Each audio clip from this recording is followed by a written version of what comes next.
Emerson, Lake, and Palmer. That's what we're getting into for the first time on the channel today. And the track that we're checking out is Lucky Man. Lucky Man. Lucky man I am to be hanging out with Sam today. And you guys. And you guys, of course. And we're coming to this one, Emerson, Lake, and Palmer, via... It's a request from Mark. Sponsored video from Mark. Thanks so much. Mark has been making many sponsors over the lifetime of our channel. Yes. But he was saying supportive. that the channel might be slacking a little bit because we haven't gotten to Emerson, Lake, and Palmer yet, who he had a lot of high praise for, Yep. mentioning them in the same sentence with some pretty elite progressive rock bands. So excited to see what we're going to get into on this one. And apparently this was written by Greg Lake when he was only 12 years old. So I'm really interested to see what a 12-year-old came up with on this. Me too. I think it's so impressive, some of these people who write music at such a young age. Like when I was 12 years old, I was definitely not thinking about that. Yeah. So, our experience is limited, obviously, with this group. So that means you should drop a comment and let us know if there's other things that we should check out. It sounds like they have a pretty decent catalog, although maybe not commercially successful. I don't know. You guys can give us more details in the comment section. Yeah, there. well, this went to number 20 on the UK singles chart. Yeah, so not indicating that it was hugely commercially successful. Yeah. However, this could just be Mark putting us on the map here for Emerson, Lake, and Palmer in the right space so we get familiar with them. We don't know, but we like to learn. That's where you come in. Thanks so much for the support, Mark. Thank you, everybody that comes through, likes and comments. We appreciate you all. You All right, guys are Sam, the you ready to best. check it out? I am. Let's do it. Let's go.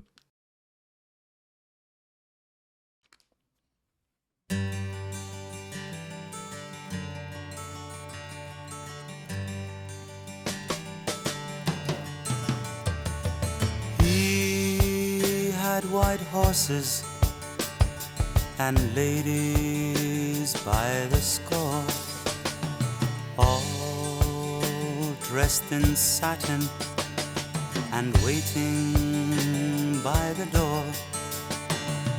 Ooh, what a lucky man he was. Ooh, what a lucky man he was. White lace and feathers, they made up his bed. A gold-covered mattress on which he was led. Ooh, what a lucky man he was.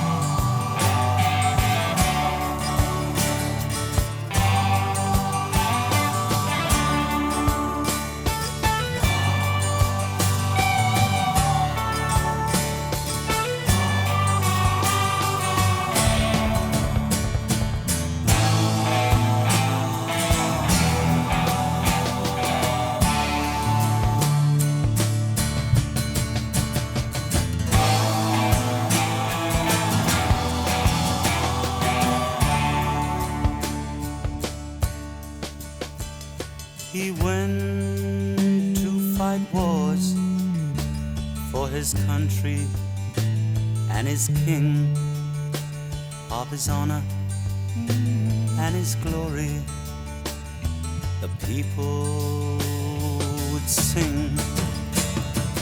Ooh, what a lucky man. So it sounds like the lucky man has got it going on from the introduction there of where he's sleeping and His white horses and all those ladies in waiting. living a king's life of sorts.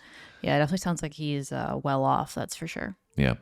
Really cool. Obviously, the music side of things, the acoustic presence is awesome. So light, fluffy feeling while telling this story, but allows you to focus on the lyrics really, really well.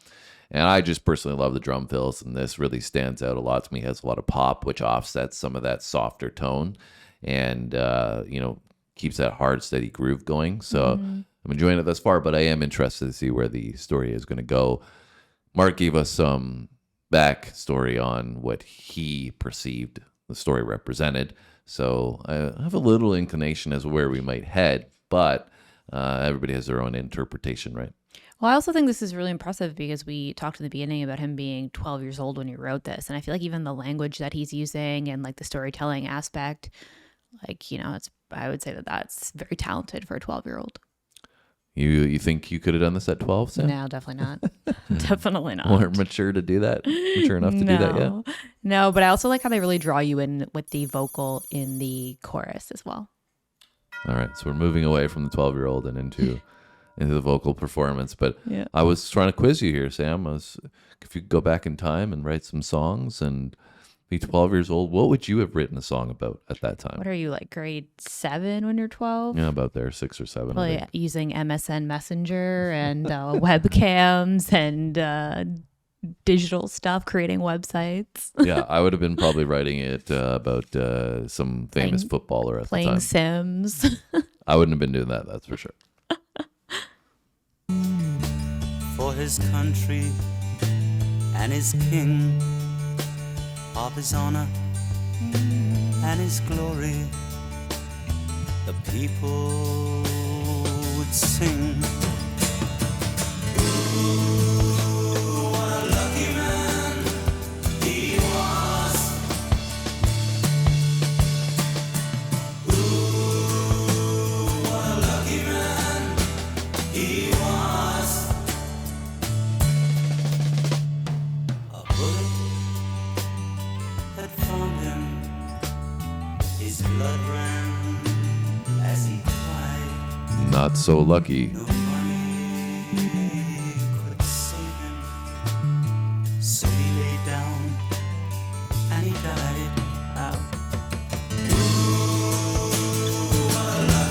That took a turn. He was.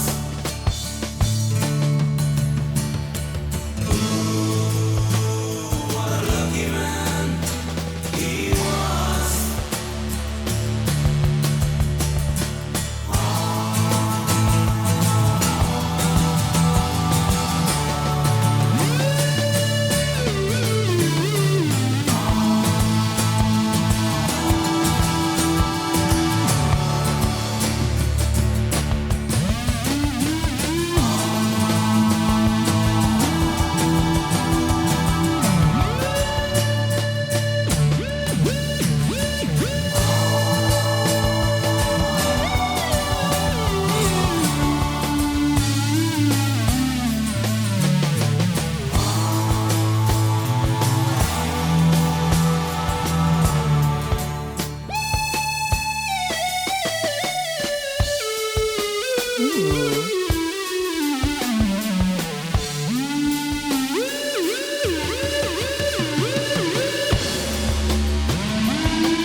That was a cool sound. Yeah, I believe that was the Moog synthesizer being used, and we said this came out in 1970, or I don't know if we said that, but the fact that it did and the synthesizer was being used there, it sounded like they were almost experimenting and see what they could do in the song. So I don't know if that was one of the first times that the synth was used, but a very, very different side to a sound versus what we got in the first half.